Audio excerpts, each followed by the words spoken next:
হে তরুণ যুবকেরা, আমার আল্লাহ বলছেন কাইফা তাকফুরুন, তোমরা কেমন করে কুফরি করো বিল্লাহি, আমি আল্লাহর সাথে। অকুনতুম আমওয়াতান, তোমরা ছিলে মৃত।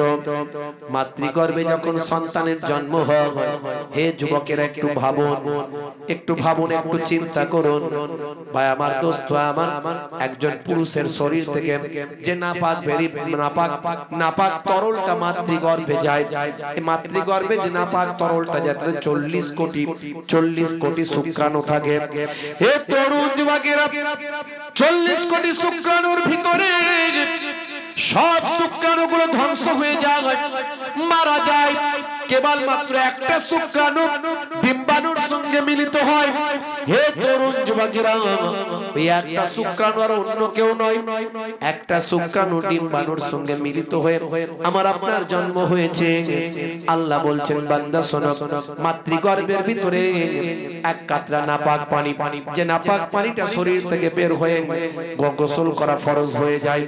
একবার ভাবুন, চিন্তা করুন, পবিত্র গোসল না করলে ওযু হয় না, নামাজ হয় না। হে তরুণ যুবকেরা, হে আমার বন্ধুরা, ওই নাপাক পানিটা মাতৃগর্ভে থাকার পরে আমার আল্লাহ বললেন আমি সেটাকে জমাট বাঁধা রক্তপিণ্ডে পরিণত করি। সুম্মা কানা আলাকাতান ফাখালাকা ফাসাওয়া, জমাট বাঁধা রক্তপিণ্ড তৈরি হয়। জমাট বাঁধা রক্তপিণ্ডটাকে আবার নির্দিষ্ট সময় যাওয়ার পর আমি আল্লাহ সেটাকে গোশতের টুকরোতে কনভার্ট করে দিই, গোশতের টুকরোতে পরিণত হয়। গোশতের টুকরোটা আবার নির্দিষ্ট সময় যাওয়ার পর সেটাকে আমি আল্লাহ অনেক বড় করে সেখান থেকে আমার কুদরতি ক্ষমতা পঞ্চ ইন্দ্রিয় নাসিকা কর্ণ জিহ্বা ত্বক একটা সুন্দর দেহ দান করে দিই। দেহটা থাকে মৃত, মাতৃগর্ভে পানির ভিতর ভেসে বেড়ায়। ওই দেহটা মাতৃগর্ভে পানির মধ্যে ভেসে বেড়ায়, কিন্তু ডেড বডি, দেহটা থাকে মৃত।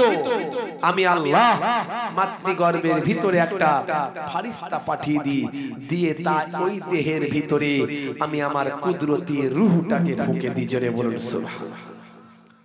তারপরেই তো সবচেয়ে আগে পঞ্চ ইন্দ্রিয়র মধ্যে যে ইন্দ্রিয়, যে অঙ্গটা কাজ করা শুরু করে, আল্লাহর কোরআন বলছে সেটা হলো বাচ্চার কানটা আগে প্রথম আমি খুলে দিই। যেটা বলুন না সুবহানাল্লাহ। 1450 বছর আগে আল্লাহর কোরআন বলল মাতৃগর্ভে সবচেয়ে আগে কানটাকে খুলে দিই।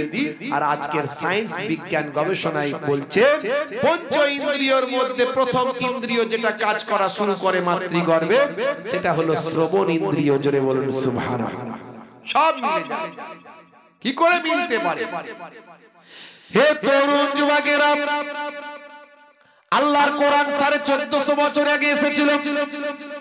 1450 বছর পর আজকের বিজ্ঞানীদের গবেষণা শুরু হয়। হে তরুণ যুবকেরা, 1450 বছর আগে আরবের মরুপ্রান্তরে সেদিন কোন ল্যাবরেটরি ছিল না, কোন আল্ট্রাসাউন্ড মেশিন সেদিন ছিল না, কোন রকম প্যাথোলজি ছিল না, কোন রকম গবেষণা কেন্দ্র ছিল না, কোন রকম নাসা ইসরো ছিল না, স্টেথোস্কোপ, ব্যারোমিটার, থার্মোমিটার, মাইক্রোস্কোপ, কোন রকম যন্ত্রপাতি ছিল না। আমার আল্লাহর কুদরতি ক্ষমতা সেদিন আমার আল্লাহ সব জানিয়েছিলেন। আজকের গবেষণা হয়েছে, অগ্নি 5 উৎক্ষেপণ করা হয়েছে, চাঁদে চন্দ্রযান গেছে, মঙ্গলে মঙ্গলযান পাঠানো হয়েছে, নাসা ইসরো তৈরি হয়েছে। আজকের গবেষণায় বিভিন্ন রকম আল্ট্রাসাউন্ড থেকে শুরু করে বিভিন্ন নতুনত্ব ভয়ামান যত রকম যন্ত্রপাতি আবিষ্কার হয়েছে। হে তরুণ যুবকেরা, আজকের গবেষণায় যেটা বলা হয় 1450 বছর আগে আল্লাহর কোরআন কিভাবে সেটা জানায়, বিজ্ঞানীরা অবাক হয়ে যায়। পৃথিবী বিখ্যাত মানুষগুলো আজকে অবাক হয়ে গিয়ে কেসিয়াসেলের মতো মানুষ, টাইসনের মতো মানুষ, গ্যারি মিলারের মতো মানুষ, জেনিফারের মতো মানুষ। হে তরুণ যুবকেরা, মুরব্বিয়ানেরা, শুনে রেখে দিন, জেনে রেখে দিন, বুলগেরিয়ার একজন বিখ্যাত ভবিষ্যৎবাণী করা একজন ব্যক্তির নাম হলো বাবা ভাঙা। নাম শুনেছেন আপনারা? বাবা ভাঙা বহুদিন আগে মারা গেছে। আজকেও বাবা ভাঙাকে নিয়ে পৃথিবীর মানুষ আলোচনা করে। আল্লাহ এই বাবা ভাঙার মধ্যে এমন একটা কুদরতি ক্ষমতা আল্লাহ দিয়েছেন, বাবা ভাঙাকে নিয়ে পৃথিবীর বড় বড় ভাই আমার রাষ্ট্রপ্রধানরা পর্যন্ত অবাক হয়ে যায়। হে তরুণ যুবকেরা, বাড়ি হলো বুলগেরিয়া, জন্ম হয়েছে 1911।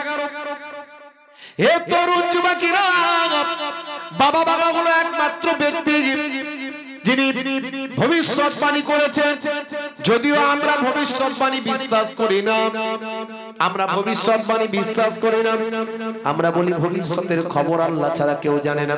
হে তরুণ যুবকেরা, হে আমার মুরব্বিয়ানেরা, আমার আপনার নবী কিছু ভবিষ্যৎবাণী করে দিয়েছেন, কারণ তিনি ওহীর মাধ্যমে করেছিলেন, আল্লাহ প্রদত্ত তথ্য জেনে করেছিলেন। তাই আমার নবীর ভবিষ্যৎবাণীগুলো মিলছে এবং মিলবে। কিন্তু এই বাবা ভাঙাকে আমার আল্লাহ এত কুদরতি কিছু ক্ষমতা দিয়েছেন, তিনি যেটুকু যা বলেছেন সব নাকি মিলে যাচ্ছে। এই নিয়ে পৃথিবী তোলপাড় হয়ে যাচ্ছে। বাবা আপনারা জানেন, বাবা ভাঙা মারা গেছেন, বহুদিন হয়ে গেল, তার জন্ম হয়েছে 1911। হে তরুণ যুবকেরা, বাবা ভাঙা বলেছেন 2050 সালের মধ্যে পৃথিবীতে এক নাম্বার সবচেয়ে বড় ধর্ম রিলিজিয়াস হবে ইসলাম। আর আজকের বিজ্ঞানীদের গবেষণায় প্রমাণ হয়, কোরআন মাজিদ নিয়ে সারা পৃথিবী নিয়ে এত রিসার্চ চলছে, আমার আপনার নবী দয়ার নবীকে নিয়ে পৃথিবীতে এত রিসার্চ চলছে, পৃথিবীর মানুষ এতটা দয়ার নবীর ভক্ত হচ্ছে, কোরআন মাজিদ নিয়ে এতটা গবেষণা করে প্রেমিক হয়ে যাচ্ছে, যাতে করে আস্তে আস্তে দেখা যায় বড় বড় বিজ্ঞানী পৃথিবীর মানুষরা গবেষণা করে বলছেন, আমেরিকা যুক্তরাষ্ট্র থেকে শুরু করে পৃথিবীর বড় বড় নেতা মন্ত্রী দাদারা সব বলছেন আগামী 50 বছরের মধ্যে এক নাম্বার রিলিজিয়াস হবে ইসলাম।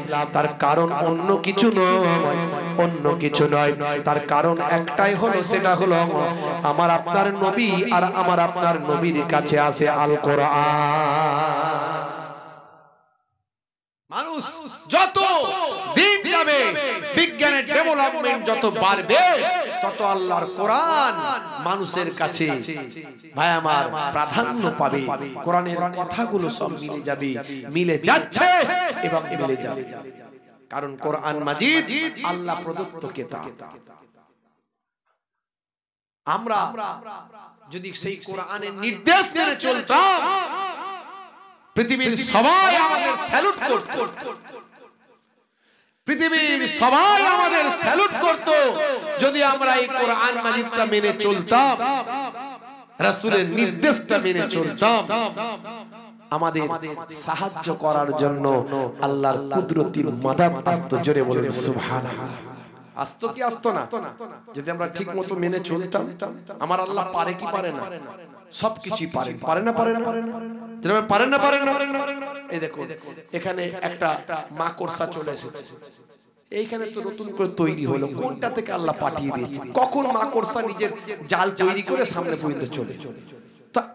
আমি জাস্ট এক্সাম্পল, আল্লাহর কুদরত আমি আপনি বুঝতে পারবো না, কোনখানে কিভাবে আল্লাহ কাকে কোন জায়গায় মাদাদ করবেন কেউ জানে না।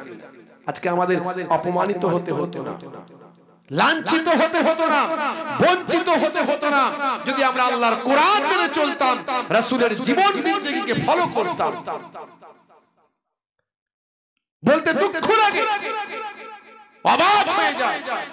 আপনারা জানেন গতকালকে রানাঘাট লোকাল এক্সপ্রেস, লোকাল যে ট্রেন, সেই ট্রেনেতে আমার এক কলেমার ভাই, নাম হচ্ছে তার রেজাউল ইসলাম, সে ট্রেনে করে যাচ্ছিল, আরো তার 3-4 জন বন্ধু ছিল, সঙ্গে যাচ্ছিল লাগেজ নিয়ে।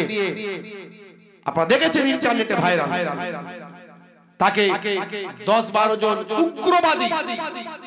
উগ্রবাদী তারা ওই রেজাউল ইসলামের মুখে দাড়ি দেখে, তার পাঞ্জাবি দেখে, তার টুপি দেখে, তারা তাকে কুমন্তব্য করে, বাজে কথা বলে, বলে বাংলাদেশ থেকে এসে ভারতটাকে দখল করতে এসেছে, এই দেখো সব জঙ্গি, অমুক তমুক, খুব কুৎসিত বাজে বাজে কথা, ইসলাম বিদ্বেষী কথা, নবী বিদ্বেষী কথা বলা শুরু করে।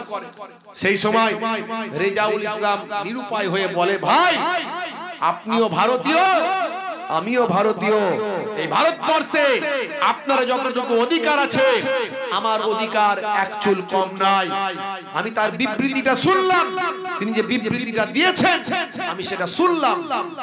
সেই সময় তারা তাদের মধ্যে থেকে কেউ একজন মারতে উদ্যত হয়। এই করতে করতে তাকে ঠেলা হিচড়া করে ট্রেনের এক ধারেতে ফেলে তার মাথার টুপি পায়ে করে লোকরে দিয়ে তার মাথার চুল ধরে টেনে ছিঁড়ে, দাড়ি ধরে টেনে ছিঁড়ে, কেন করেছে? কারণ সে একজন দাড়িওয়ালা, টুপিওয়ালা, একজন পাঞ্জাবিওয়ালা। ভাইরা আমার, কারা করেছে এটা? করেছে কারা? হিন্দুরা? না না, ভুল ব্যাখ্যা করবেন না, এটা কোনো হিন্দুরা করেনি। পুরো ট্রেনটাই লোক ভর্তি ছিল, বাকিরা কেউ কোনো মন্তব্য করছে না। ওই ভাই আমার সন্ত্রাসীদের ভয়ে, ওই উগ্রবাদীদের ভয়ে কেউ কোনো কথা বলছে না, সবাই চুপচাপ। এমন সময় আল্লাহর কি করুণা, ভাই আমার, তারা বলছে একে ধরে ট্রেন থেকে ফেলে দাও বলে টানা হিজড়া করে নিয়ে যাচ্ছে ট্রেন থেকে ফেলার জন্য। আল্লাহর কুদরতি ক্ষমতা দেখুন, একজন হিন্দু ভাই তাদের মধ্যে থেকে এসে রেজাউল ইসলামকে আঁকড়ে ধরেছে, ধরে বলছে একে ফেলতে দেব না, একে মারতে দেব না, তোমরা সরে যাও। এইভাবে রেজাউল ইসলামকে আল্লাহ আর এক হিন্দু ভাইয়ের মাধ্যমেই বাঁচিয়ে দিয়েছে। এই উগ্রবাদী ভাই আমার, এই সাম্প্রদায়িক এই শক্তি যেটা আমরা এতদিন ইউপি, বিহার, উত্তরপ্রদেশে আমরা দেখেছি, এই বাংলাতেও শুরু হয়েছে। তার কারণ কি? তার কারণটা কি বলবো জানেন? এই রেজাউল ভাইকে এইরকম করার খবরটা চারিদিকে যখন ছড়িয়ে পড়লো, ইন্টারনেটে ছড়িয়ে গেল, আমি নিজেও আমার যে সোশ্যাল মিডিয়া, সোশ্যাল সাইট আছে সেখান থেকে পোস্ট করলাম। আমি পোস্ট করার পরে আমাকে অনেকজন মেসেজ করলো, হুজুর এ আপনি কার পক্ষে হয়ে কথা বলছেন? ওই ব্যক্তি আমাদের ফুরফুরা শরীফের পীর সাহেবদের নিয়ে কত বাজে বাজে ভাষা বলেছে দেখুন, বলে তার আবার কিছু স্ক্রিনশট করে আমার কাছে পাঠায়। বুঝতে পারছেন আমি কি বলতে চাইছি? এক ভাই বিপদে পড়লে আর এক ভাই পাশে দাঁড়াবে, এটাই হলো ইসলামের নির্দেশ। এটাই হলো ইসলামের নির্দেশ। সারা পৃথিবীর বিশ্বের ঈমানদারেরা একটা বডির মতো, আল্লাহর নবী বলছেন একটা দেহের মতো। এক ভাই বিপদে পড়লে আরেক ভাই পাশে দাঁড়াবে। হ্যাঁ, তার জায়গায় আমি এমন করে রেখেছি, দল দল তৈরি করে আমি মোহেবুল্লাহ হুসাইনির লোক, আমি অন্য হুজুরকে গালমন্দ করব, উনি ওই হুজুরের লোক, বসিরাটের মাওলানা সাহেবদের লোক ফুরফুরা শরীফকে গালমন্দ করবে, ফুরফুরা শরীফের অমুক হুজুরের বিরুদ্ধে গালমন্দ কটু ভাষা প্রয়োগ করবে, সোশ্যাল মিডিয়ায় লিখবে উনি ফুরফুরা শরীফের অমুক হুজুরের লোক, বসিরাটের মাওলানা সাহেবদের, মুফতি সাহেবদের বিরুদ্ধে গালমন্দ করবে। এইভাবে করে করে করে করে দল দল দল দল, এ তো ফুরফুরা শরীফের ভিতরে দল, এরপরে তাবলীগের দল, এরপরে বেরেলভীদের দল, এরপরে দেওবন্দীদের দল, এরপরে আলে হাদিসের দল, এরপরে ওই ফকিরের দল, এবারে ওই পীরের দল, ওই নেড়ার দল, যত দল দলে ভাগ। একজন মার খেলে অন্যজন বলে ঠিক করেছে, বেটা বহুত বদমাইশ, মেরেছে ভালো করেছে। এতে উগ্রবাদীরা সুযোগ পেয়েছে। আজকে যদি মুসলমান আমরা ঐক্যবদ্ধ থাকতাম এবং ন্যায়ের পথে থাকতাম, সত্যের পথে থাকতাম, ইসলামের পথে থাকতাম, আল্লাহ এবং রাসূলের পথে থাকতাম, দেখতেন আমার আপনার সঙ্গে অনেক ভাই আমার সেকুলার হিন্দু ভাই তারা আমাদের ব্যবহারে মুগ্ধ হয়ে আমাদের সঙ্গে থাকতো, আমাদের উপর আগুন তোলার মতো পৃথিবীতে কারো হিম্মত হতো না। কিন্তু দুর্ভাগ্য আমরা ইসলামের নির্দেশ ভুলে গেছি। আজকে ওয়াকফ নিয়ে বিল পাস হয়ে গেছে। আপনারা জানেন ওয়াকফ নিয়ে বিল পাস হয়ে গেছে। যৌথ কমিটিতে, সংসদের যৌথ কমিটিতে, জেপিসিতে ওয়াকফ নিয়ে বিল পাস হয়ে গেছে। এই সংশোধনী বিলে যেটা বলা হয়েছে তার মূল কথা হলো কি জানেন? মূল কথা হলো আপনার ওয়াকফ সম্পত্তির যে কমিটি, সেই কমিটিতে কেন্দ্র সরকারের প্রতিনিধি থাকবে, অমুসলিম প্রতিনিধিও থাকবে, তাদের হাতে মূল জিনিসটা থাকবে। তার মানে গোরস্থান আপনার, মসজিদ আপনার, ওয়াকফের সম্পত্তি আপনার, আপনার বাপ দিয়ে গিয়েছিল, আপনার দাদু দিয়ে গিয়েছিল, আপনার 14 পুরুষ দিয়ে গিয়েছিল। কেন না আপনার গরিব ছেলে, মুসলমান সমাজ গরিব সম্প্রদায়, এই গরিব সম্প্রদায়কে যাতে একটু বড়লোক করা যায়, এরা শিক্ষা দীক্ষায় পিছিয়ে, শিক্ষা দীক্ষায় যাতে একটু এগিয়ে আসতে পারে, এই জন্য এই ওয়াকফের সম্পত্তি থেকে খরচা করা হবে, এখান থেকে ব্যয় করা হবে। এখন এতদিন পর্যন্ত কিছু কেমন ব্যবহার হচ্ছিল, কিছু কেমন মেরে মুড়ে কিছু লোক খাচ্ছিল, অনেকেতে ভূত ঢুকে গিয়েছিল। এবারে সেইগুলো উদ্ধার করা তো দূরের কথা, এবার তাদের আর সহ্য হলো না। তারা বলছে এতদিন ওরা মেরে খেয়েছে, এবার আমরা মেরে খাবো বলে এবার সবটাই বলছে তোদের জায়গা থাকবে, চাবি আমার থাকবে, কবরস্থান তোদের, চাবি থাকবে যদুর কাছে। তোর বাপ মরে গেলে সলিমুদ্দিন কবরস্থানের ধারে নিয়ে যাবি, ডেড বডিটা রেখে যদুবাবুর অফিসে যাবি, গিয়ে সেখান থেকে চাবি নিয়ে আসবি। যদুবাবু বলবো আমি টয়লেটে ঢুকেছি, দাও 1 ঘন্টা। মুসলমান আমরা জেগে জেগে ঘুমিয়ে গেলাম। খালি আমি মোহেবুল্লাহ হুসাইনির লোক, আমি বসিরহাটের মাওলানা সাহেবের, হাজী সাহেবের লোক, আমি অমুক পীর সাহেবের, হুজুর সাহেবের লোক, আমি ওই তবলিগের লোক, আমি দেওবন্দীদের লোক, আমি বেরেলভীদের লোক। ও বেটা সাইজ হচ্ছে হোক, ও বেটা মরছে মরুক, ও বেটা ডুবছে ডুবুক, ও ট্রেনেতে মার খাচ্ছে খাক, সবাই 12টা বাজিয়ে রেখে দিয়েছে। একদম গালমন্দ এমন দিয়েছি না মোহেবুল্লাহ হুসাইনি, আমি এমন গালমন্দ দিয়েছি আপনাকে। আমি যখন বিপদে পড়ছি তখন আপনি বলছেন ঠিক করে মার ভালো, আবার আপনি যখন মার খাচ্ছেন তখন আমার লোক বলছে, আমি বলছি মার ভালো। এই করে করি আমরা শেষ, আজকে শ্রেষ্ঠ জাতি, নিকৃষ্ট জাতিতে পরিণত হয়েছে। রাগ করবেন না বাপ, রাগ করবেন ভাইরা আমার, তরুণ যুবকেরা আমার, বড় দুঃখ লাগে। আমি একটা লিখেছিলাম আর কি, একটু ভাঙাচোরা কবি তো, এই ওয়াকফ নিয়ে লিখেছিলাম। হাহাকার হাহাকার হাহাকার হাহাকার হাহাকার হাহাকার হাহাকার হাহাকার। অশুভ শক্তির বিনাশ চাই, মোহেবুল্লাহ বলছে তাই, দেশ গড়তে উন্নতিতে এই স্লোগান তোলা চাই। অশুভ শক্তির বিনাশ চাই, মোহেবুল্লাহ বলছে তাই, দেশ গড়তে উন্নতিতে এই স্লোগান তোলা চাই। ওয়াকফ নিয়ে নতুন বিল করবে মোদের সবই নীল, মূল্য বৃদ্ধি জিএসটি দিন দুঃখীদের করুন দিন। ওয়াকফ নিয়ে নতুন বিল করবে মোদের সবই নীল, মূল্য বৃদ্ধি জিএসটি দিন দুঃখীদের করুন দিন। গরিব মরে পথের ধারে, আম্বানিরা ধনী হয়, গরিব মরে পথের ধারে, আম্বানিরা ধনী হয়। রুখে দাঁড়াও, উঠে দাঁড়াও, মোহেবুল্লাহ বলছে তাই। বলুন ইনশাআল্লাহ, বলুন ইনশাআল্লাহ। এখনো সময় আছে, সবার উদ্দেশ্যে মেসেজ দিচ্ছি। বসিরহাট, ফুরফুরা, দেওবন্দি, তবলিগ, বেরেলি, আহলে হাদিস, নেরার দল, ভেড়ার দল, গাদার দল যত আছে, তালতলা, বেলতলা, গোলতলা, জামতলা, হ্যাঁ ভাই আমার, বড়স্তান, কবরস্তান, হিন্দুস্তান, পাকিস্তান যত পৃথিবীতে আছে ভাই আমার, এখনো সময় দিচ্ছি। আল্লাহ রাব্বুল আলামিন এখনো আমাদেরকে সময় দিচ্ছেন।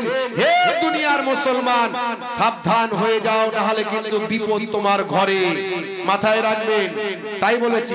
গরিব মরে পথের ধারে, আম্বানিরা ধনী হয়। রুখে দাঁড়াও উঠে দাঁড়াও মহেবুল্লাহ বলছে তাই। মহেবুল্লাহ দিচ্ছে ডাক দুর্নীতি সব নিপাত যাক। সংবিধান আজ বিপন্ন গর্জে ওঠো যুব সমাজ। মহেবুল্লাহ দিচ্ছে ডাক দুর্নীতি সব নিপাত যাক। পুলওয়ামা আজ পেল না ন্যায় বিচার তারাও পাক। ধর্মে ধর্মের বিভাজন অশুভ শক্তির আয়োজন। ধর্মে ধর্মের বিভাজন অশুভ শক্তির আয়োজন। তার আড়ালে সব সমস্যা চাপা পড়ে যায় তখন। তার আড়ালে সব সমস্যা চাপা পড়ে যায় তখন। হিন্দু মুসলমান যত ধর্ম নিয়ে লড়াই করবে তত পেট্রোলের দাম বাড়বে, ডিজেলের দাম বাড়বে, ট্যাক্সের পয়সা বাড়বে, বায়ামার জিএসটি বাড়বে, মূল্য বৃদ্ধি বাড়বে। তত দেখবেন এই পুলওয়ামা কত শহীদ হয়ে গেল আমার দেশের গর্বিত সেনারা। I proud for soldiers, all our soldiers. আমরা আমাদের সমস্ত সেনাবাহিনীর জন্য গর্বিত, তারা আমাদের দেশকে রক্ষা করছেন। আমাদের দেশ আই লাভ মাই ইন্ডিয়া, মহান দেশ। আমার দেশ আজকে বিশাল বড় শক্তিশালী জায়গাতে আছে। আমার দেশকে হুমকি দেওয়ার ক্ষমতা বাংলাদেশের নাই, পাকিস্তানের নাই। সামান্য আমার দেশ ক্ষমতা প্রয়োগ করলে তারা সব ধ্বংস হয়ে যাবে। আমরা আমার দেশের জন্য জীবন দিতে পারি, এর আগেও দিয়েছি, আগামী দিনে দিতে পারি। এই দেশের জন্য মুসলমানরা নিজেদের জীবন উৎসর্গ করেছে। আশফাকুল্লাহর ইতিহাস ভুলতে পারবে না। তাই আমার স্বাধীনতা সংগ্রামের জন্য প্রথম যে মানুষটা ফাঁসির কাস্টে ঝুলেছিল তার নাম হচ্ছে আশফাকুল্লাহ, যিনি লাল কেল্লায় উঠে ভাইয়ামার ইংরেজদের পতাকা খুলে দিয়ে ভারতের তিরঙ্গা পতাকা লাল কেল্লায় প্রথম উড়িয়েছিলেন। তিনি একজন মুসলমান। তিরঙ্গা পতাকা যিনি ডিজাইন করেছিলেন, যিনি ডিজাইনার, ভাইয়ামার এই ভারতবর্ষের একজন গর্বিত নারী, আপনার আমার বোন, তার নাম হলো সুরাইয়া তৈয়ব জি। ইতিহাস আপনি দেখুন, ভারতবর্ষের ভাইয়ামার উচ্চ মাধ্যমিকের ইতিহাস, উচ্চ মাধ্যমিকের ইতিহাস নাম হচ্ছে জীবন দাস মুখোপাধ্যায়ের লেখা। এই ভারতবর্ষের উচ্চ মাধ্যমিকের ইতিহাস জীবন দাস মুখোপাধ্যায়ের লেখা। আপনি সিপাহী বিদ্রোহের অধ্যায়ে গিয়ে দেখবেন, আমার কাছে রাখা আছে।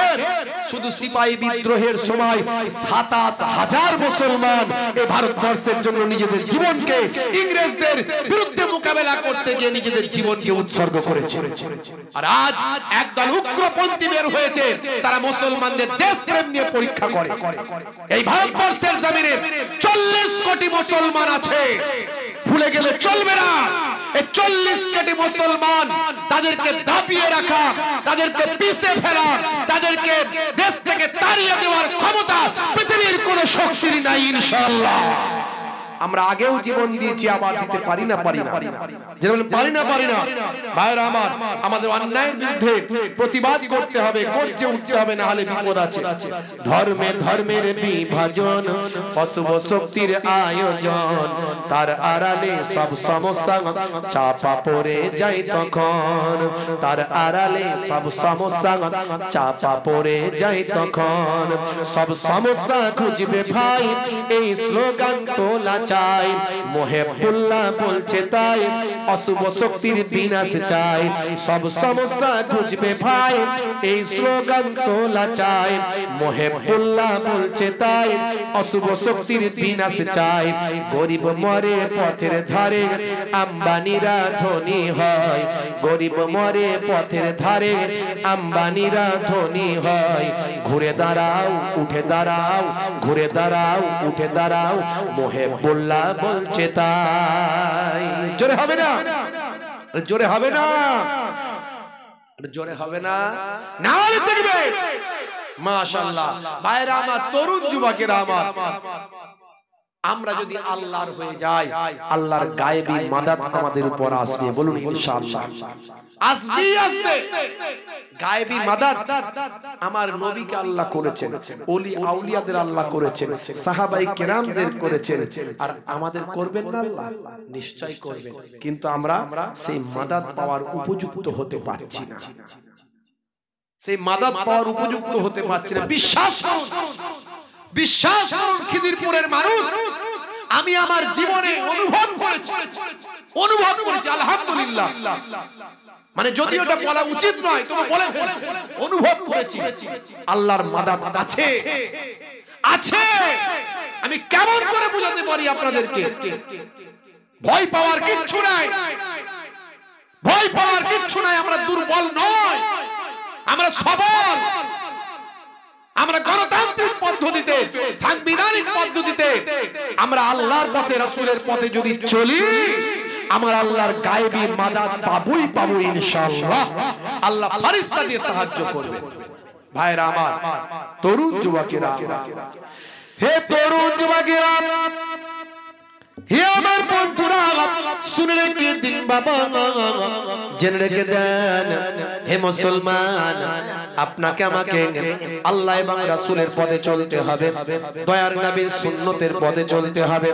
1450 বছর আগে আমার আল্লাহ যা বলেছেন, আমার আপনার নবী যা বলেছেন, আজকের যুগে সব বিজ্ঞান আর বাস্তবতায় পরিণত হয়েছে। এই কথা আপনাকে বিশ্বাস করতে হবে, আপনাকে প্রমাণ গ্রহণ করতে হবে, পড়াশোনা করতে হবে। কোরআন মাজিদ পড়ুন, কোরআন মাজিদের অ্যাপ একটা ডাউনলোড করে নিন, দয়ার নবীর জীবন জিন্দেগি পড়ুন, দয়ার নবীর জীবন জিন্দেগির অ্যাপ একটা ডাউনলোড করে নিন। হে যুবকেরা, মোবাইলে এত অ্যাপ ডাউনলোড করেছো, কিন্তু কোরআন মাজিদের অ্যাপ তো তোমার মোবাইলে নাই, দয়ার নবীর জীবন জিন্দেগির অ্যাপ তো তোমার মোবাইলে নাই, একটা নামাজ শিক্ষার অ্যাপ তোমার মোবাইলে নাই। যদি তোমার মোবাইলে থাকতো, তোমার জীবনটা ধন্য হতো। ওই অ্যাপগুলো, ওই মোবাইলটা তোমাকে টানতে টানতে জান্নাতের দরজায় নিয়ে চলে যেত। শেয়ার করছে শাহরুখ খানের ছবি, সলেমান খানের ছবিতে লাইক করছে, ও দারুণ বস, হিরো হিরো, ওরে বাপ রে বাপ।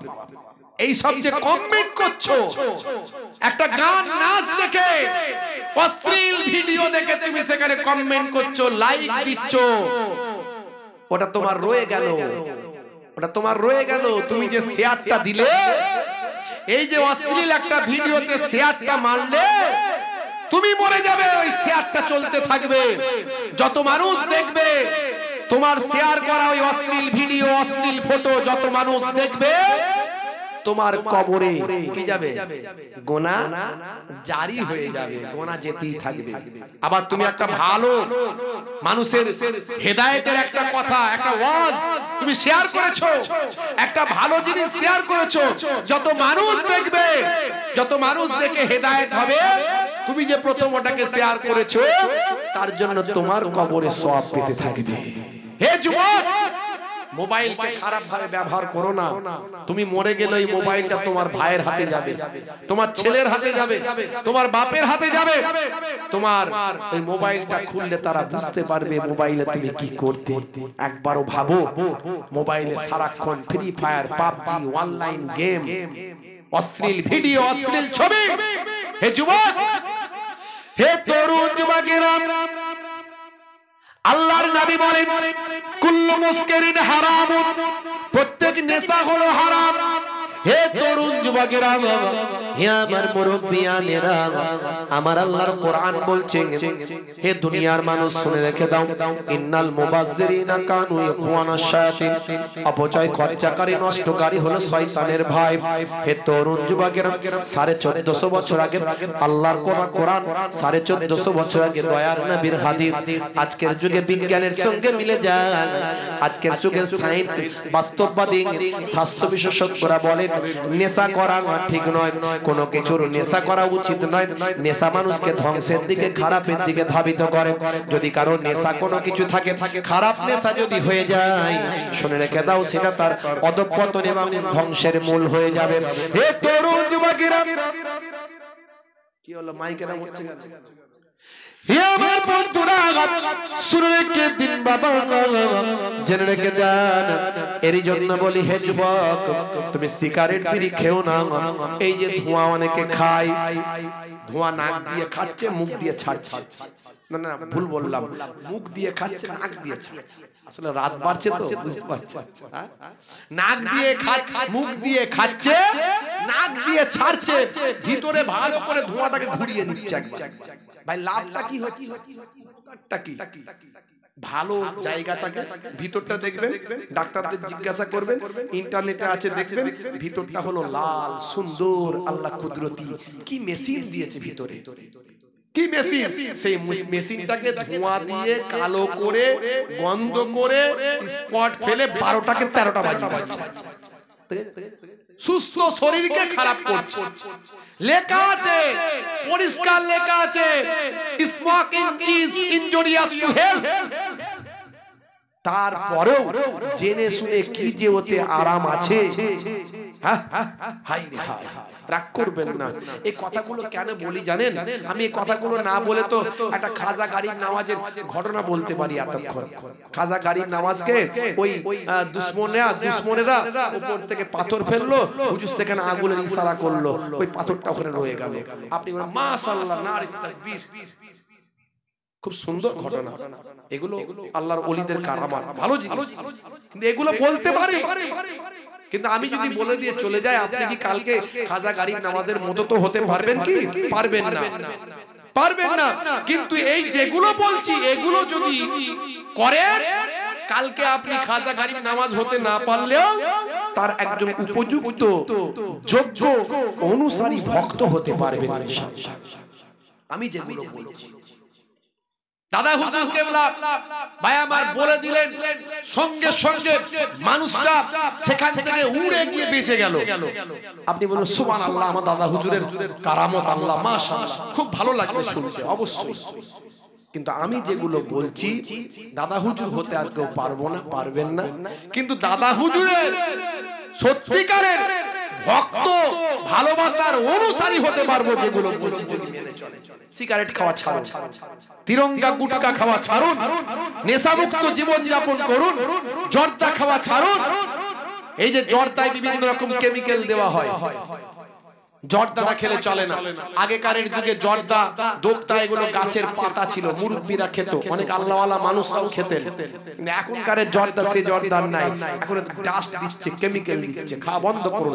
খেতে হলে সাদা পান খান, সাদা পান খান। খেতে হলে 120 420, হ্যাঁ 120 420 না খেলে ঠিক নেশাটা হয় না। মুসলমানের ছেলে ভালো চলছে, ধান্দা খাচ্ছে রজনীগন্ধা, বুঝতে পারছেন? কারবারে অশান্তি, চালাচ্ছে শান্তি, মন করবে কমল, খাচ্ছে বিমল, সর্বনাশ।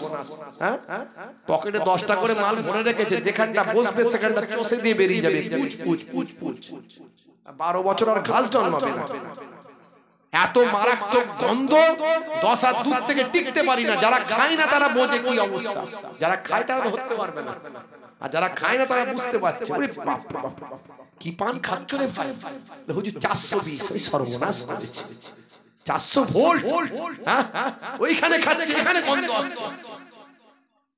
ভাইরা আমার, সব কেমিক্যাল দেওয়া, সব মেডিসিন, ওষুধ দেওয়া আছে। সাবধান, নেশামুক্ত জীবন যাপন করুন।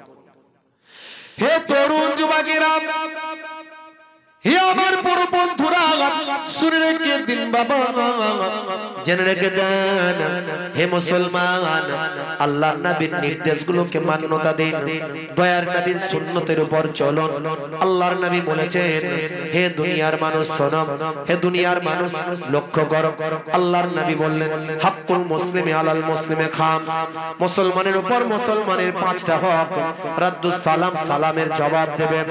যখন বিমারি মানুষ দেখতে পাবে, অসুস্থ মানুষ, পাড়া প্রতিবেশী, মুসলমান হোক, হিন্দু হোক, খ্রিস্টান, জৈন হোক, আপনার প্রতিবেশী ভাই একজন অসুস্থ, অসুস্থ মানুষকে একটু দেখভাল করতে যাবে, খোঁজ খবর নিতে যাবে।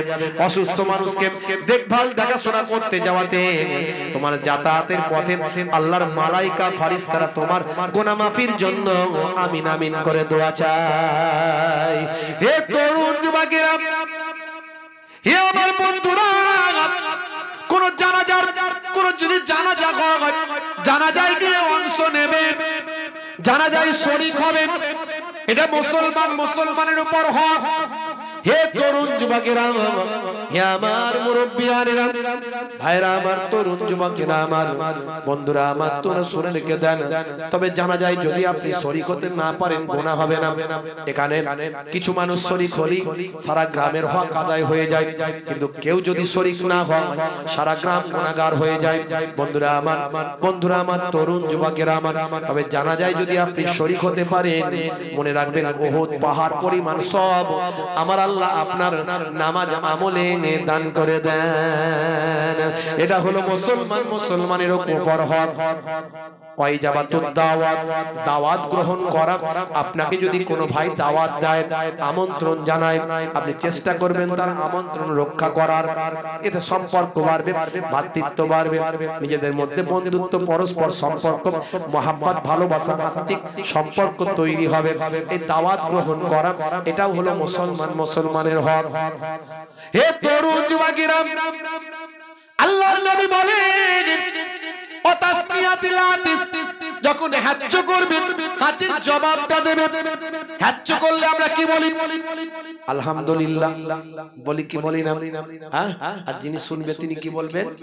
ইয়া রাহমাকাল্লাহ বা ইয়া রাহমাকুমুল্লাহ, তোমার উপর আল্লাহ রহম করুন বা তোমাদের উপর আল্লাহ রহম করুন। কারণ হজ্জ এমন একটা জিনিস, যখন কেউ হজ্জ করে, আপনার যদি বন্ধু হয় পরীক্ষা করে দেখবেন, এই হজ্জ করতে গেল আর আপনি মুখের সামনেটা এক করে দিলেন, ব্যাস দিয়ে দেখবেন তার কি অবস্থা হচ্ছে। না ইধার কামাল উধার, না উধার কামাল ইধার। মাথা খারাপ, রাগ এমন বাড়বে, শেষে বন্ধু কি একচর হয়তো দিয়ে দেবে। বুঝতে পারছেন? তাহলে ভয়ঙ্কর জিনিস হ্যাঁচ, ক্লিয়ার না হলে কিন্তু বিপদ। হে তরুণ যুবকেরা, হ্যাঁচ করলে আলহামদুলিল্লাহ, এটা নিয়ে গবেষণা করেছিলেন বিজ্ঞানী, স্বাস্থ্য বিশেষজ্ঞ। তিনি বলছেন, হে মাওলানা সাহেব, আচ্ছা বলেন তো দেখি, আপনার নবী যা শিখিয়েছেন সবের মধ্যে বিজ্ঞান বাস্তবতা পাওয়া যায়। আল্লাহর কোরআন যা বলেছে সবের মধ্যে বিজ্ঞান বাস্তবতা পাওয়া যায়। 1450 বছর আগে আল্লাহ কোরআন নামাজ দিয়েছে, নামাজের থেকে ভালো ব্যায়াম আর কি হতে পারে? 1450 বছর আগে আল্লাহর কোরআন রোজা দিয়েছে, রোজা হলো অটোফেজি। রোজা রাখলে শরীরের সজীব কোষগুলো নির্জীব কোষগুলোকে খেয়ে নিয়ে শরীরকে সুস্থ সতেজ বানিয়ে দেয়। এই রোজা নিয়ে, অটোফেজি নিয়ে, ফাস্টিং নিয়ে গবেষণা করে জাপানের বিজ্ঞানী, ভাই আমার জাপানের বিজ্ঞানীর নাম হলো, ভাই আমার কি জানো? ভাই আমার জাপানের বিজ্ঞানী নোবেল প্রাইজ পেয়েছেন। হে তরুণ যুবকেরা, হে আমার বন্ধুরা, হে আমার মুরব্বিয়ানেরা, আপনার নবী ডান দিকে কাত হয়ে ঘুমাতে বলেছেন, তার মধ্যে সায়েন্স আছে, বাম দিকে থাকে হাত। আপনার নবী চেটে পুচে খেতে বলেছেন, চেটে পুচে খেলে মুখ থেকে এক ধরনের লালা নিঃসৃত হয়, এটা হজমের জন্য উপকার হয়ে যায়। এই এত কিছু তথ্য পাওয়া যায়। আপনার নবী যা শিখিয়েছেন সবের মধ্যে বিজ্ঞান বাস্তবতা পাওয়া যায়। আল্লাহর কোরআন যা বলেছে সবের মধ্যে বিজ্ঞান বাস্তবতা পাওয়া যায়। এর আগে আমি আপনাদের মাঝখানে বলেছি, আপনাদের মাঝখানে তথ্য দিয়েছি। হে তরুণ যুবকেরা, আমার আল্লাহ বলছেন, ওয়াজআলনাল লাইলা লিবাসা, তোমাদের জন্য রাতকে আমি আল্লাহ পোশাক বানিয়ে দিয়েছি। এখান থেকে আমি বের করার চেষ্টা করেছি, বলার চেষ্টা করেছি, পোশাকের কাজ হলো শরীরকে ঢেকে রাখা, আর পোশাকের কাজ হলো শরীরকে ঢেকে রাখা। অর্থাৎ অন্ধকারের মধ্যে রাত্রে তুমি থাকবে, রাতকে তোমাদের জন্য পোশাক বানিয়েছি, মানে রাতের বেলা তুমি অন্ধকারের ভিতরে থাকবে, যাতে রাত তোমাকে ঢেকে রাখে। এটা আল্লাহর কোরআন বলছেন। আমার আপনার নবী ব্যাখ্যা করে দিয়েছেন, আরো খোলাসা করে দিয়েছেন। বুখারী শরীফের হাদিস 5624 নম্বর হাদিস। হে তরুণ যুবকেরা, আন জাবিরিন আন্না রাসূলুল্লাহ সাল্লাল্লাহু আলাইহি ওয়াসাল্লাম قال আতফিউল মাসাবিহা ইযা রাকাতুম। আল্লাহর নবী, বুখারী শরীফের হাদিস 5624 নম্বর। আন জাবিরিন, হযরত জাবির রাদিয়াল্লাহু তাআলা আনহু থেকে হাদিসটা এসেছে। আল্লাহর নবী বলেন, যখন তোমরা ঘুমাতে যাবে আলোটা, লাইটটা বন্ধ করে দেবে। স্বাস্থ্য বিশেষজ্ঞরা বলছে মাথা থেকে 5 ধরনের হরমোন নিঃসৃত হয়, কম বেশি 5 ধরনের হরমোন নিঃসৃত হয়। কিন্তু মানুষটা যখন ঘুমিয়ে থাকে, গভীর ঘুমে আচ্ছন্ন থাকে, এবং পরিবেশটা যদি অন্ধকার থাকে, চোখ যদি সিগন্যাল দেয় ব্রেনকে যে পরিবেশ অন্ধকার, তখন মাথা থেকে, মাথার পেছন সাইড থেকে একটা হরমোন নিঃসৃত হয়, যে হরমোনটার নাম হলো মেলাটোনিন। এর আগে আমি বলেছি, ইন্টারনেটে আছে, দেখবেন। মেলাটোনিন হরমোন, এই হরমোনটা বের হয়ে রক্তের সঙ্গে মিশে যায়, মিশে গিয়ে শরীরকে ক্যান্সারের মতো ভাইরাস জীবাণু থেকে প্রোটেক্ট করে, রক্ষা করে। জোরে বলুন সুবহানাল্লাহ। 1450 বছর আগে ক্যান্সার কি জিনিস লোকে জানতই না, কিন্তু আমার আল্লাহ তো জানেন, আমার নবীকে আল্লাহ জানিয়েছেন, আমার নবী বলে দিয়েছেন। আজকের যুগে বিজ্ঞান আর বাস্তবতায় প্রমাণিত হয়। জোরে বলুন সুবহানাল্লাহ। হে তরুণ যুবকেরা, মাওলানা সাহেব বলছে, কি বলছে? আচ্ছা বলুন তো, স্বাস্থ্য বিশেষজ্ঞ মাওলানা সাহেবকে বলছে, মাওলানা সাহেব আপনার নবী হ্যাচ্চ করে আলহামদুলিল্লাহ কেন বললেন? এর কি ব্যাখ্যা আছে? সবের মধ্যে সায়েন্স পাওয়া যায়, বিজ্ঞান পাওয়া যায়, বাস্তবতা পাওয়া যায়, এর মধ্যে কি বাস্তবতা আছে? মাওলানা সাহেব বলল, এটা আমার দরকার না, এটা তো আপনার দরকার। আমার নবী যেটা বলেছেন সেটা আমি মানি, কিন্তু কি আছে সেটা আপনি বের করুন। হে তরুণ যুবকেরা, হে আমার বন্ধুরা, হে আমার মুরব্বিয়ানেরা, শুনে রেখে বাবা, এমন সময় মাওলানা সাহেবকে জিজ্ঞাসা করা, আচ্ছা বলুন তো মাওলানা সাহেব আলহামদুলিল্লাহ মানে কি? আলহামদুলিল্লাহ মানে মাওলানা সাহেব বললেন, সমস্ত প্রশংসা মহান আল্লাহর। আচ্ছা মাওলানা সাহেব বলেন তো দেখি, আপনারা কখন আলহামদুলিল্লাহ বলেন? মাওলানা সাহেব বললেন, যখন আমরা কোনো কিছুতে খুশি হয়ে যাই, আনন্দিত হয়ে যাই, তখন আমরা আলহামদুলিল্লাহ বলি। স্বাস্থ্য বিশেষজ্ঞ বলে, হাই রে হাই, হ্যাচ্চ করলে আবার কিসের খুশি হয়? যে মুসলমানদের নবী মুসলমানদের আলহামদুলিল্লাহ শেখায়। হে তরুণ যুবকেরা, দেখা যাক এর মধ্যে কি খুশি আছে। ল্যাবরেটরিতে চলে গেলেন স্বাস্থ্য বিশেষজ্ঞ, বিজ্ঞানী, সায়েন্টিস্ট ভাই আমার, চলে গেলেন ল্যাবরেটরিতে, গিয়ে হ্যাচ্চ নিয়ে গবেষণা করলেন। হ্যাচ্চ নিয়ে গবেষণা করে কয়েকদিন পর বের হয়েছে, বললেন, মাওলানা সাহেব আপনার নবী ঠিকই শিখিয়েছেন, আপনার নবী যা শিখিয়েছেন, নবী তো মহাবিজ্ঞানী, কারণ তিনি তো আর ভুল শেখাবেন না। প্রমাণ হয়ে গেছে। কি প্রমাণ হলেন? যখন হ্যাচ্চ করে মানুষ, শরীর থেকে অনেক জীবাণু বের হয়ে যায়, তার খুশিতে আমার নবী, আপনার নবী আলহামদুলিল্লাহ শেখায়। জোরে হবে না? আমি এগুলো কেন বলছি জানেন? এগুলো এই জন্যই বলছি, আপনার ঈমানকে মজবুত করার জন্য। কারণ ঈমান আমাদের দুর্বল হয়ে পড়েছে। এগুলো এই জন্যই বলছি কোরআন এবং হাদিস থেকে, যে আপনি বিশ্বাস করুন কোরআন সত্য, আপনি বিশ্বাস করুন নবী সত্য। আর যদি সত্য হয় তাহলে আপনি বেনামাজি কেমন করে বলবেন? যদি সত্য হয় কোরআন, যদি সত্য হয় আল্লাহ সত্য, কোরআন যদি সত্য হয় নবী সত্য, নবী যদি সত্য হয় হাদিস সত্য, হাদিস যদি সত্য হয় নবী সত্য, তাহলে আপনি কেমন করে বেনামাজি হতে পারেন আমাকে বলুন? কেমন করে নবীর সুন্নাত ছাড়তে পারেন আপনি বলুন? আলহামদুলিল্লাহ, এই ওয়াজগুলো আমি করি, আমাকে প্রতিদিন কম বেশি কয়েকজন করে আমাকে ফোন করে, কম বেশি কয়েকজন করে ফোন করে, হুজুর আপনার ওয়াজ শুনে আমি হেদায়েত হয়ে গেছি, নামাজি হয়েছি, কেউ বলে দাড়িওয়ালা হয়েছি, কেউ বলে নেশামুক্ত জীবন যাপন করছি, হুজুর আপনার ওয়াজ শুনে আমি সুন্নত রেখে দিয়েছি, এইভাবে আমাকে বলে। আলহামদুলিল্লাহ, আমার ওয়াজ করা সার্থক, আমার আগ্রহ আরো বেড়ে যায়। আমি চেষ্টা করি বারবার এরকম তথ্যগুলো খুঁজে খুঁজে বের করার এবং মানুষের কাছে বলার। ভাইরা আমার, আজ থেকে প্রতিজ্ঞা করুন যে আমি যদি সত্য বলে মনে করি তাহলে আজ থেকে নামাজ ছাড়বো না, নামাজ ছাড়বো না। হে তরুণ যুবকেরা, হে আমার বন্ধুরা, হে খিদিরপুরের মানুষেরা, এই মাইক ম্যান কোথায় গেল? কি হচ্ছে এরকম মাঝে মাঝে? মাইক ম্যান ঘুমিয়ে পড়লো নাকি? কইছে মাইক ম্যান সাহেব, আরে তোমার প্রশংসা করে দিলাম আর মাইক খারাপ করে দিচ্ছ কেন? কোথায় গেল মাইক ম্যান ভাই? এরা মাঝে মাঝে ক্যাঁ করে রয়ে যাচ্ছে, ক্যাঁ শেষে ক্যাঁ করে রয়ে যাচ্ছে। দরুদ শরীফ, আল্লাহুম্মা সাল্লি আলা।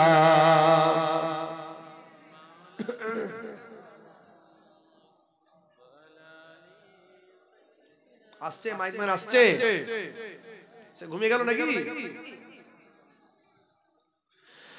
আমাদের প্রভু এক, এক নবীর উম্মত জীবন বিধান এক ওই শ্রীবাণী কোরআন আমাদের প্রভু এক এক নবীর উম্মত জীবন বিধান এক ওই শ্রীবাণী কোরআন তবে কেন এক নও হে মুসলমান এক করিয়া আহ্বান তবে কেন এক নও হে মুসলমান এক করিয়া আহ্বান মদিনা শরীফ এক ওহদ পাহাড় এক বদরের মাঠ এক একটা তো জীবন আর মরণ তো একটাই একটা তো জীবন আর মরণ তো একটাই সকলের তরে আছে একই স্থান তবে কেন এক নও হে মুসলমান এক করিয়া আহ্বান আমাদের প্রভু এক এক নবীর উম্মত জীবন বিধান এক ওই শ্রীবাণী কোরআন আল্লাহুম্মা সাল্লি আলা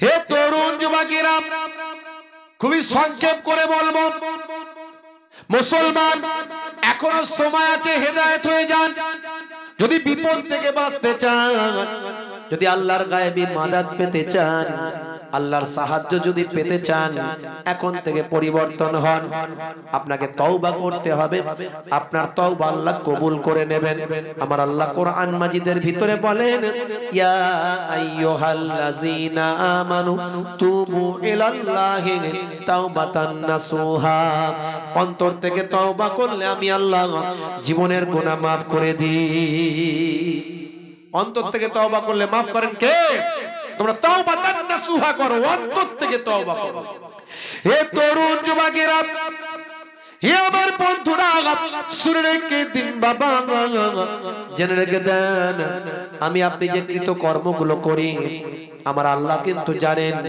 আমার আল্লাহ কিন্তু জানেন ফেরেশতারা লিপিবদ্ধ করছেন কিরামান কাতিবিনা ইয়ালামুনা মা তাফআলুন আপনি যা কিছু করছেন কিরামান কাতিবিন সব তারা জানেন সব তারা কিন্তু লিপিবদ্ধ করছেন হে তরুণ যুবকেরা কাল কিয়ামতের দিনে আমার আপনার অঙ্গ প্রত্যঙ্গগুলো সাক্ষী হয়ে যাবে কাল কিয়ামতের দিনে সাক্ষী হবে আমার আল্লাহ সেদিন জবানটাকে বন্ধ করে দেবেন হাতের জবান খুলে দেবেন পায়ের জবান খুলে দেবেন পা কোথায় গিয়েছিল হাত কি কাজ করেছিল সব কিন্তু তারা সেই সময় বলতে থাকবে হে তরুণ যুবকেরা দুনিয়ার জমিনে এক সময় আমার আল্লাহ কিয়ামতের নমুনা তৈরি করেছিলেন কষ্ট হচ্ছে আপনাদের হ্যাঁ কষ্ট হচ্ছে আবার একটু দান তুলতে হবে দেবেন তো ঠিকঠাক হ্যাঁ কি জি কিন্তু সেদিন নমুনা হয়ে যাবে কিয়ামতের নমুনা কি জবান বন্ধ হাত বলবে দান দিয়েছিলাম আল্লাহ পা বলবে হেঁটে গিয়ে দিয়েছিলাম পা বলবে হেঁটে গিয়ে মজলিসে এসেছিলাম দেখুন নমুনাটা দেখুন কিয়ামতের নমুনা বলবো একটু বলবো কিয়ামতের নমুনা দুনিয়াতে ঘটেছিল বলবো আচ্ছা কারা কারা চান না হাত তুলে দেখান তো দেখি ঝোঁকে ঝোঁকে রাত হয়েছে তো হে তরুণ যুবকেরা খুবই সংক্ষেপ করে বলি হে যুবকেরা শুনে রেখে দেন জেনে রেখে দেন হযরতে নবী দাউদ আলাইহিস সালামের জামানায় একজন ধনী লোক ছিলেন ধনী লোক তার একটা গরু ছিল বড় বড় গরুটা সে যত্ন করত বড় তার পছন্দের গরুটাকে ধনী মানুষটা বিভিন্ন অলংকারে সজ্জিত করে রাখত হে তরুণ যুবকেরা ওই গরুটা একদিন হারিয়ে যায় ওই গরুটা একদিন হারিয়ে যায়। এমন সময় গরুর মালিক পেরেশান হয়ে যায়, এই বড়লোক ধনী ব্যক্তিটা পেরেশান হয়ে যায়। গরুর মালিক, ভাইরা আমার, তরুণ যুবকেরা আমার, গরুর মালিক পেরেশান হয়ে যায়। সেই সময় চারিদিকে খোঁজ খবর শুরু করে, কোথায় আমার গরু? হে তরুণ যুবকেরা, ওই সময় জঙ্গলের ভিতরে, গভীর জঙ্গলে একটা পরিবার বাস করত। একজন বৃদ্ধা মা আর তার একটা সন্তানকে নিয়ে সে বাস করত। কত বছর ছিল জানেন? 70 বছর সে জঙ্গলের ভিতর কাটিয়েছে। 70 বছর জঙ্গলের ভিতরে আমার আল্লাহ তাআলা ওই পরিবারকে কুদরতি খাবার খাওয়ান। ওই জঙ্গলের ভিতরে ওই বৃদ্ধা মা, হে তরুণ যুবকেরা, তার সন্তানকে নিয়ে 70টা বছর জঙ্গলের ভিতরে ইবাদত বন্দেগী করে। একটা হুজরা বানিয়ে আমার আল্লাহ তাদের জন্য কুদরতি খাবারের ব্যবস্থা করেছিলেন। তাদের ইবাদতের কারণে, ধরে না ভাই, ধরো না ভাই, বয়স্ক মানুষ এভাবে নামছে। হে তরুণ যুবকেরা, হে আমার বন্ধুরা, শুনে রেখে দিন, জেনে রেখে দিন, 70টা বছর কেটে গেছে। আমার আল্লাহ কুদরতি খাবার দিচ্ছেন। ঘরের হুজরার পাশ দিয়ে আল্লাহ কুদরতি একটা নাহার চালু করে দিয়েছেন। নাহার, কুদরতি নাহার একটা ঘরের পাশ দিয়ে, হুজরার পাশ দিয়ে একটা চালু করেছেন নাহার। এবং সেই হুজরার নাহারের, সেই নাহারের পাশে আমার আল্লাহ একটা আনার গাছ বানিয়ে দিয়েছেন। আনার গাছ, আনার মানে হলো বেদানা। এই বেদানা গাছ আল্লাহ দিয়েছেন। প্রতিদিন সকালবেলা ওই বেদানাতে, ওই বেদানা গাছে কয়েকটি বেদানা আল্লাহ কুদরতি ভাবে দান করেন। ওই কয়েকটি বেদানা ওই মা বেটা দুজন মিলে ভক্ষণ করে। আবার পরের দিন সকালবেলা আল্লাহ আবার বেদানা দিয়ে দেন, আবার মা বেটা ভক্ষণ করে। সারাদিন ইবাদত করে, সারাদিন নামাজ কালাম করে, তেলাওয়াত করে জঙ্গলের ভিতরে, গভীর জঙ্গলে। ভালো করে একটু মনটা দিয়ে শুনুন, হে তরুণ যুবকেরা, এইভাবে 70টা বছর কাটিয়ে দিয়েছেন। হে জওয়ান যুবকেরা, ওই ব্যক্তি পরলোক ধনী লোক, তার গরু হারানোর পরে সে এসেছে হযরতে দাউদ নবীর কাছে।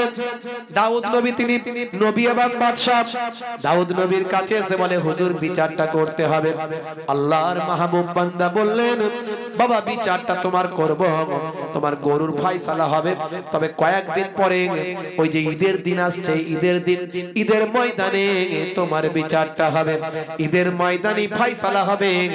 আর জনগণকে বলে দিও সেদিন একটা কায়ামতের নমুনা দেখা যাবে। কায়ামতের মাঠের, কায়ামতের দিনের অবস্থার একটা নমুনা সেদিন দেখা যাবে। হে তরুণ যুবকেরা, হে আমার বন্ধুরা, এমন সময় দেখতে পাওয়া যায় ওই গরুটা যে হারিয়েছিল, এই গরুটা খোঁজাখুঁজি চলছে।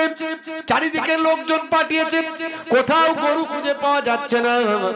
একজন জাসুসি করা গোয়েন্দা মহিলা লাগিয়ে বলল, একটু চারিদিকে প্রত্যেকের ঘরগুলো খবর নাও।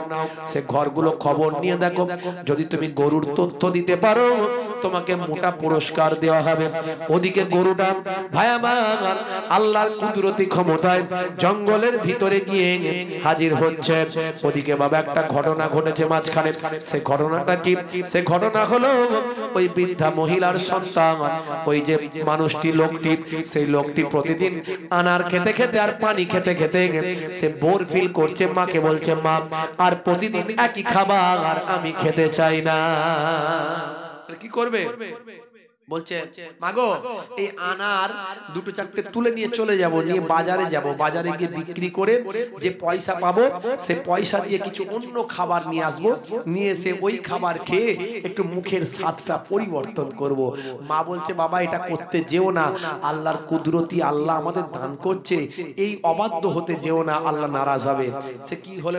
সেই যুবক বলল, না মা, অসুবিধা নাই, তো আমি তো এটা বিক্রি করে অন্য খাবারে তো আল্লাহর সঙ্গে কোনো নাফরমানি করছি না। এইভাবে জোর করে ভাই আমার কিছু আনার পরের দিনে যা হয়েছিল সেটাকে তুলে নিয়ে বাজারে গিয়ে বিক্রি করে বাজার থেকে অন্য ফল নিয়ে এসে বাড়িতে এসে হাজির করলো। মাকে বলল, মা খান। মা বলল, বাবা আমি খাবো না, তুমি খাও। ছেলে বলল, না মা, আপনি যদি না খান আমি কিন্তু খাবো না। তো নিরুপায় হয়ে মাও খেলো। পরের দিন ইবাদত বন্দেগী করে সকালবেলা আবার এই নাহারের পাশে আনারের গাছ থেকে আনার আনতে গিয়ে দেখে আনার আল্লাহ আর দেননি। এবারে কয়েকদিন ক্ষুধার্ত, না খেয়ে কাটছে। হে তরুণ যুবকেরা, ওই ধনী মানুষটার গরুটা জঙ্গলের ভিতরে ঢুকেছে, হুজরার সামনে এসে হাজির। ওই বৃদ্ধা মা এবং ছেলেটিকে সেখানে দেখতে পায়। গরুর জাবানটা আল্লাহ খুলে দিলেন। জাবানটা খুলে দিয়ে গরু সেই সময় বলেন, আপনাদের জন্য আমাকে খাওয়া হালাল, আপনারা আমাকে জবাহ করে আপনারা খান, গোশত পাকান।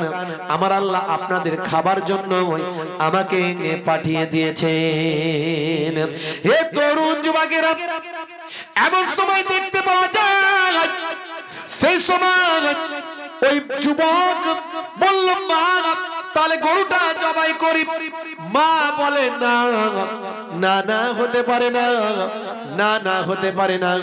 কার গরু কোথা থেকে এলো, আমরা এটা জবাই করে খেতে পারবো না যতক্ষণ না গরুর মালিক আমাদের অনুমতি না দেয়। সেই সময় ছেলেটি বলল, মা গো মা, গরুর জবান খুলে গেছে, তুমি কি বুঝতে পারো না? আমার আল্লাহ তার জবান থেকে বলাচ্ছে, আমার আল্লাহ তাকে নির্দেশ দিচ্ছে আমাদের জন্য আহার হওয়ার। এমন সময় মা বলল, তাহলে সম্মতি দিলাম। আল্লাহর কুদরতি ক্ষমতায় ওই গরুটা জমিনে শুয়ে পড়লাম, সন্তানটি জবাই করে গোশত পাকানো শুরু করলাম। কয়েকদিন তারা আসুদা ভরে খেতে শুরু করল। এখন ওই যে মহিলা যে জাসুসি করছিল, সে খুঁজে খুঁজে খুঁজে খুঁজে জঙ্গলের ভিতরে এসে হাজির। এসে দেখে গরুর ছাল পড়ে আছে, কিছু হাড্ডি পড়ে আছে। হে তরুণ যুবকেরা, ওই মহিলা এমন সময় সব কিছু তথ্য জেনে নিল। জেনে নিয়ে ওই বড় লোক ধনী মানুষটার কাছে গিয়ে সব গোপন কথা বলে দিল, দিয়ে তার মোটা পুরস্কার নিয়ে নিল। সেই সময় ভাই আমার লক্ষ্য করা যায়, ওই ধনী মানুষটা বিচার নিয়ে দাউদ নবীর কাছে আবার যায়। হুজুর, গরুর খবর পেয়ে গিয়েছি। কি খবর পেলেন? জঙ্গলের ভিতরে একটা পরিবার বাস করে, একজন বৃদ্ধা মহিলা এবং তার সন্তান। ওরা হলো চোর ডাকাত, যার যার পারে চুরি করে আর লুটপাট করে, নিজেরা খায়। এইভাবে আমার গরুটাকে তারা খেয়ে নিয়েছে, বিচার চাই। হে তরুণ যুবকেরা, হে আমার বন্ধুরা, হে আমার মুরব্বি আলীরা, শুনে রেখে দিন বাবা।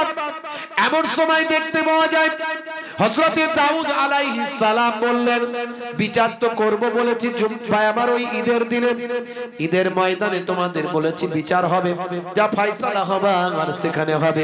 আমি বলেছি তোমাদেরকে কিয়ামতের একটা নমুনা দেখাবো। এমন সময় কয়েকদিন পর ভাই আমার, দোস্ত আমার, হযরতে দাউদ নবী ওই মহিলা, বৃদ্ধা মহিলা এবং তার ছেলেকে ঈদের দিনে হাজির হতে বললেন। ওই ধনী মানুষটিকে বললেন, তুমিও হাজির হও।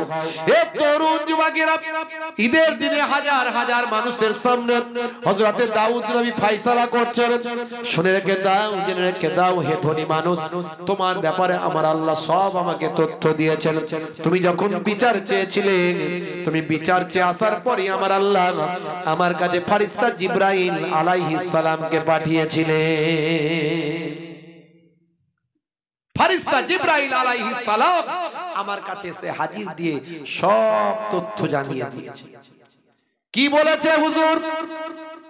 ফেরেশতা জিবরাইল আলাইহিস সালাম বলে দিয়েছে, তুমি আসলে একজন গোলাম, তুমি বড় লোক নও। বড় লোক হলো, ধনী লোক হলো, বড় ব্যবসায়ী হলো এই যে বৃদ্ধা মহিলা, ইনার স্বামীর তুমি একজন গোলাম। সিরিয়ায় ব্যবসা করতে গিয়েছিল ইনার স্বামী, তুমি তার সরলতার সুযোগ নিয়ে তাকে হত্যা করে তার সমস্ত মাল সম্পত্তি বিক্রি করে তুমি আজকে ধনী লোক হয়ে গেছো। শুনে রেখে দাও, জেনে রেখে দাও, আমার আল্লাহর ফয়সালা এসে গিয়েছে। তোমার উপর সবকিছু তথ্য আমার আল্লাহর পক্ষ থেকে জানানো হয়েছে। ধনী মানুষটা বলল, হুজুর, আমি এসব কথা শুনতে আসিনি, আমি এসেছি বিচার চাইতে। প্রমাণ পাওয়া গেছে এই মহিলা এবং তার ছেলে আমার গরু ভক্ষণ করেছে, আপনি ওসার প্রসব বিচার না করে কি বিচার করছেন, কি কথা বলছেন?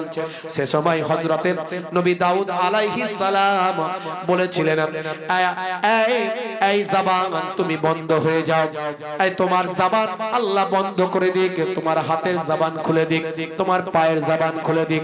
হে তরুণ যুবকেরা, আল্লাহর কুদরতি ক্ষমতা, সেই সময় ওই ধনী মানুষটার জবানটা আল্লাহ বন্ধ করে দিলেন, তার হাতের জবানটা আমার আল্লাহ খুলে দিলেন। হাতের জবানটা খুলে গেল, হাত বর্ণনা দিতে লাগলো, হাত বলতে লাগলো, এই হাতে করে আমি এই বৃদ্ধা মহিলা আর স্বামীকে হত্যা করেছি। পাপ বলতে লাগলো, আমি হেঁটে হেঁটে গিয়েছি, সব ফায়সালা সেখানে হয়ে গেল। আমার আল্লাহ সূরা ইয়াসিনের মধ্যেও এই রকম আয়াত নাজিল করে দিয়েছেন। কিয়ামতের দিনে আমার আল্লাহ সেই সময় কিভাবে ফায়সালা করবেন, সূরার নাম সূরা ইয়াসিন, আয়াত নাম্বার হলো 65। আমার আল্লাহ সেখানে বলেছেন, আল ইয়াউমা নাখতিমু আলা আফওয়াহিহিম ওয়া তুকাল্লিমুনা আইদিহিম ওয়া তাশহাদু আরজুলুহুম বিমা কানু ইয়াকসিবুন। জোরে হবে না বন্ধুরা আমার, তরুণ যুবকেরা আমার, কাল কিয়ামতের দিনে আমার আল্লাহ বলবেন, আজকের দিনে আমি সিলমোহর করে দিলাম আফওয়াহিহিম, তোমাদের জবানকে আমি আল্লাহ সিলমোহর করে দিলাম, ওয়া তুকাল্লিমুনা, এবং আমার সঙ্গে কথা বলবে, আইদিহিম, তোমাদের হাত, ওয়া তাশহাদু, এবং সাক্ষ্য দেবে, আরজুলুহুম, তোমাদের পা সাক্ষ্য দেবে, তোমাদের হাত কথা বলবে, তাদের জবানটা আমি আল্লাহ কাল কিয়ামতের দিনে খুলে দেব। হযরতে দাউদ আলাইহিস সালাম বললেন, কিয়ামতের দিনের নমুনা আজকে আমি তোমাদের দেখাই। এই ধনী মানুষটা চেহারা আল্লাহ বন্ধ করে দিলেন, আমি বললাম তার মুখমণ্ডল বন্ধ করে দাও, জবান বন্ধ করে দাও, হাত তার খুলে দাও। হাত তার সাক্ষী দিচ্ছে আমি খুন করেছিলাম, পা তার সাক্ষী দিচ্ছে আমি গিয়েছিলাম, সব বলতে শুরু করে দিল, সব তথ্য জানিয়ে দিল হাজার হাজার মানুষের সামনে। হযরতে দাউদ নবী বললেন, এটা হলো কিয়ামতের একটা নমুনা, কিয়ামতে আমার আল্লাহ এইভাবেই ফয়সালা করবেন। হে আমার উম্মতেরা শুনে রেখে দাও, আজ থেকে তোমরা অন্যায় অপরাধ পাপ করা বন্ধ করো, কারণ সেদিন জবানটা আল্লাহ বন্ধ করবেন, সিলমোহর মেরে দেবেন, তোমাদের হাত পা জবান খুলে দেবেন আল্লাহ হাত পায়ের। আজকের দিনে আমি ফয়সালা দিলাম, এই মানুষটি একটা মানুষকে হত্যা করেছিল, তার জন্য কিসাসের মাসালা চলে আসবে। যাও যাও যাও, এই বড় ধনী মানুষটাকে হত্যা করার কারণে এই মানুষটাকে হত্যা করে দাও, আর এই বৃদ্ধা মহিলার সব সম্পদ অধিকার করার কারণে এর যা সম্পদ আছে সব বৃদ্ধা মহিলাকে দান করে দাও। জোরে হবে না, জোরে হবে না ভাইরা আমার। এই উদাহরণ দিয়ে আমি কি বোঝাতে চাইলাম? আমি বোঝাতে চাইলাম এখনো সময় আছে, ফিরে আসুন। যত অন্যায় অপরাধ যাই করেন না কেন, বাঁচার কোনো রাস্তা নাই। হাত কথা বলবে, পা কথা বলবে, শরীরের অঙ্গ প্রত্যঙ্গ কথা বলবে, তাহলে কেন অপরাধ, কেন জেনা ব্যভিচার, কেন অশ্লীলতা, কেন খুন খারাপি, কেন গাল দেওয়া? ভাই আমার, এই হাত দিয়ে ইন্টারনেটে গিয়ে অনেক গাল মন্দ করেছেন, কেন কেন কেন গীবত শিকায়েত করছেন? কোন হুজুর ভালো, কোন হুজুর খারাপ, কোন হুজুর অমুক হয়েছে তমুক হয়েছে, কোন মাওলানা কোন মুফতি সাহেব এই হয়েছে সেই হয়েছে, ওসব কথা কেন? আপনি তো গীবতের অধিকারী হয়ে যাচ্ছেন, আপনার জবান থেকেও গীবত বেরিয়ে আসছে, আপনিও চগলখড়িদের খাতায় নামটা উঠে যাচ্ছে, চায়ের দোকানে আপনিও বাজে বাজে মন্তব্য করে গুনাহগারদের খাতায় আপনার নামটা উঠে যাচ্ছে। কেন? আপনার জবান বন্ধ হয়ে যাবে কিয়ামতের দিনে, হাতের জবান খুলে যাবে, পায়ের জবান খুলে যাবে। সাবধান, আজ থেকে প্রতিজ্ঞা করুন আল্লাহ এবং রাসূলের পথে চলবো, মানুষকে ভালোবাসবো, মুসলমানকে ভালোবাসবো, হিন্দুকে ভালোবাসবো, খ্রিস্টানকে ভালোবাসবো, জৈন বৌদ্ধকে ভালোবাসবো, সারা পৃথিবীর মানুষের ভালোবাসবো। তাহলে আপনি হিন্দুকে ভালোবাসবেন, মুসলমান খ্রিস্টানকে ভালোবাসবেন, আর আপনার মুসলমান ভাই কে কোন হুজুরের ভক্ত, কে মুহিবুল্লাহ হুসাইনির ভক্ত, কে বসিরহাটের ওই মাওলানার ভক্ত, কে অমুকের ভক্ত, কি হয়েছে? যে যার ভক্ত হয় হোক না, আপনি সবাইকে ভালোবাসবেন। সবাইকে মহব্বত করবেন। আপনার যাকে মন চায় না তার কাছে যাবেন না। আমি অনেকের সঙ্গে জলসা করি না, আমাকে অনেকে কোশ্চেন করে, চ্যালেঞ্জ করে, কেন নেবে না? দূর ভাই, আমি কি তোমার বাঁধা গোলাম নাকি? আমার মন যায় না, নিই না। এটা আমার ব্যক্তিগত পার্সোনাল ম্যাটার। এটা ইসলামে এখতিয়ার দেওয়া হয়েছে, আমার ব্যক্তিগত অধিকার দেওয়া হয়েছে। আমি কোন জায়গায় যাব, খিদিরপুরে জলসা নেব কি নেব না, এটা আমার এখতিয়ার আল্লাহ দিয়েছে। এখানে আমি যদি বলি খিদিরপুরে আমি যাব না, কেন যাব না আমি বলতে পারবো না, আমার মন যায়নি, যাব না। এখানে তোমার চার্জ করার অধিকার নাই। কেন আবু হুজুরের সঙ্গে দাওয়াত নেবেন না, ওই বক্তার সঙ্গে কেন দাওয়াত নেবেন না? না ভাই, আমার মন চাই না, আমি নিই না। আমি তার বিরুদ্ধে আমার কোনো কমপ্লেন নাই, আমি গালমন্দ করি না। একটা কটূক্তি তার বিরুদ্ধে আমাকে শুনতে পাবেন না আমার জবান থেকে, একটা কটূক্তি আমার জবান থেকে শুনতে পাবেন না কারো বিরুদ্ধে। কারণ অনেকে আবার আমাকে বলে একটু একটু না বললে হয়, একটু বলতে হবে, একটু এই করতে হবে। এরা বলে ওদের বিরুদ্ধে বলো, ওরা বলে ওদের বিরুদ্ধে বলো। আমি বলি কারো বিরুদ্ধে বলতে পারবো না, কারো বিরুদ্ধে বলতে পারবো না। যাদের কথা বলছো তারা সব জ্ঞানী মানুষ, তারা সব জ্ঞানী, সব জানে, তারা সব জ্ঞানী মানুষ। তারা আল্লাহর কাছে তাদের বলে দেবে কেন তারা বলেছে, কি করেছে না করেছে। কিন্তু আমি ভাই কারো কথা বলতে পারবো না।